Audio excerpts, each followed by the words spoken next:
touching the country.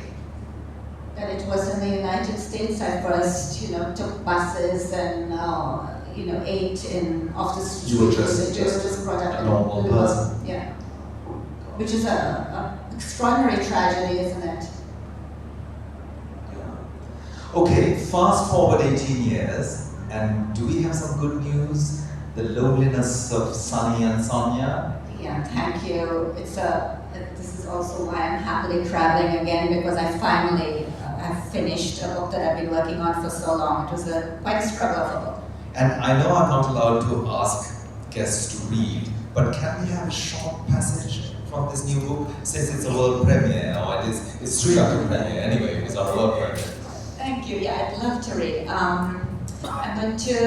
So this book is called The Loneliness of Sonia and Sunny, and it is a long, unresolved love story, kind of sometimes tragic, sometimes comic, but the real subject is not just Sunny and Sonia in search of romantic love, but they're encountering the different lonelinesses in the world, the different rifts in the world, the different gaps between us, whether it's to do with nation or class or gender.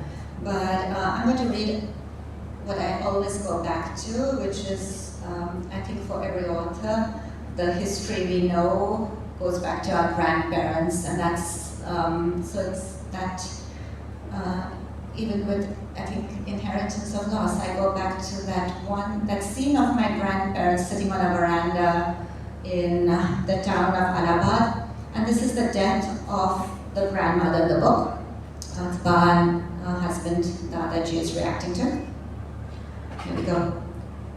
Once again, as she had done many nights now, for many years, Ba had risen from the sour sheets which had leached their starch to Dadaji's night. About language, and there are so many of those relationships around now, much more than in the old days, I think, where two people who are together have to communicate in a somewhat imperfect language.